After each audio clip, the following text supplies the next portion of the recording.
Chapter of centre of mass, वो भी सिर्फ 10 मिनट के अंदर।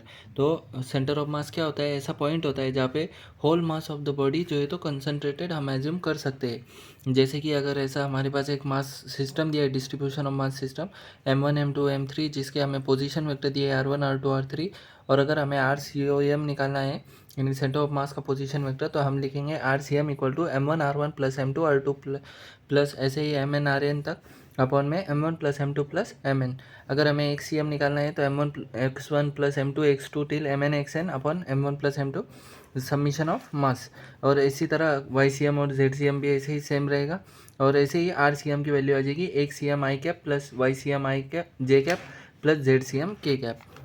अगर हमें दो मास सिस्टम दिए यानी टू मास सिस्टम, तो टू मास सिस्टम के लिए हम सेंटर ऑफ मास की पोजीशन, अगर हमें विथ रिस्पेक्ट टू M1 के रिस्पेक्ट में अगर हमें सेंटर ऑफ मास की पोजीशन निकालनी है तो हम लिखेंगे सामने वाला mass into distance upon total mass. इसी तरह अगर M2 के रिस्पेक्ट में लिखनी है तो लिखेंगे सामने वाला mass into distance upon total mass.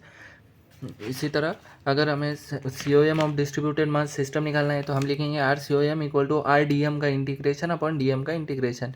और इसी तरह ये जो मास डेंसिटी हम सीखते हैं, लीनियर मास डेंसिटी लैम्डा होती है DM अपॉन DX, और इसी तरह सरफेस मास डेंसिटी सिग्मा होती है DM/dA, और वॉल्यूम मास डेंसिटी होती है DM/dV। अब पढ़ेंगे shift in COM due two cavity. तो अगर हमारे पास एक लेमिना दिया है जिसके अंदर अगर हमने कैविटी कर दी D डिस्टेंस पे, तो हम क्या करेंगे, एज्यूम करेंगे कि इसी जगह पे हमने उतने ही मास की एक -m लाकर रख दिया है, और इसे फिर टू मास सिस्टम की तरह हम सॉल्व करेंगे। तो एक CM कितना शिफ्ट होगा, तो M से अगर हम एक CM शिफ्ट लिखेंगे तो लिखेंगे सामने वाला mass into distance upon total mass.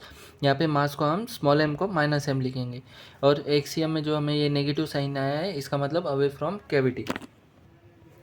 इसी तरह हम जब position of COM for rigid bodies को स्टडी करेंगे तो इसमें हमारे पास आएगा सॉलिड कोन के लिए H/4, ट्रायंगुलर शीट के लिए H/3, होलो हेमिस्फीयर के लिए R/2, सेमी रिंग के लिए 2R/π, सॉलिड हेमिस्फीयर के लिए 3R/8 और सेमी डिस्क के लिए 4R/3π।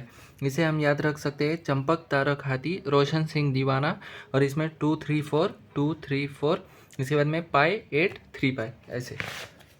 इसके बाद अगर motion of COM of system अगर हम लिखेंगे तो VCOM होता है M1 V1 plus M2 V2 till MN VN upon summation of mass. और इसी तरह ACM होता है M1 A1 plus M2 A2 till MN AN upon summation of masses. RCM का अगर हम डिफ्रेंशिएशन करेंगे विथ रिस्पेक्ट टू T तो हमें आ जाएगा VCM का डिफ्रेंशिएशन करेंगे विथ रिस्पेक्ट टू T तो आ जाएगा ACM। इसी तरह ACM का integration with respect to T VCM, और VCM का integration with respect to T आ जाएगा RCM।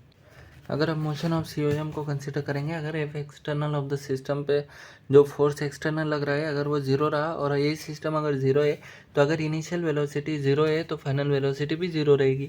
और अगर इनिशियल वेलोसिटी COM की अगर कुछ u है तो वही फाइनल वेलोसिटी भी उतनी ही रहेगी। COM is in uniform motion, क्योंकि F एक्सटर्नल जो है वो जीरो है।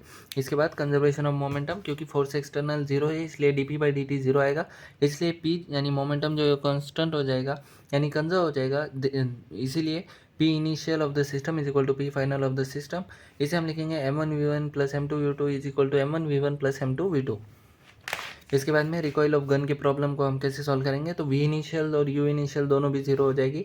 अगर हम बुलेट का मास लिखेंगे स्मॉल m और U अगर उसकी वेलोसिटी बात की, और अगर हम हमारे पास गन उसका मास कैपिटल M और उसकी रिकॉइल वेलोसिटी अगर V लिखेंगे तो हमारे पास V गन आ जाएगा -m times U upon mass of gun.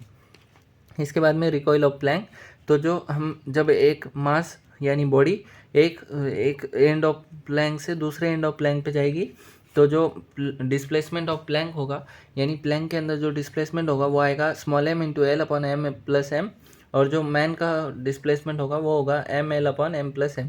इसमें ध्यान रखना है प्लैंक का जब डिस्प्लेसमेंट लिखेंगे उसके सामने जो बॉडी है उसका मास आएगा, और बॉडी के डिस्प्लेसमेंट के सामने प्लैंक का मास आएगा, क्योंकि इसके अंदर जो है तो centre of mass of the total system जो है वो कांस्टेंट है, वो जहाँ पे था वहीं पे है। Thank you.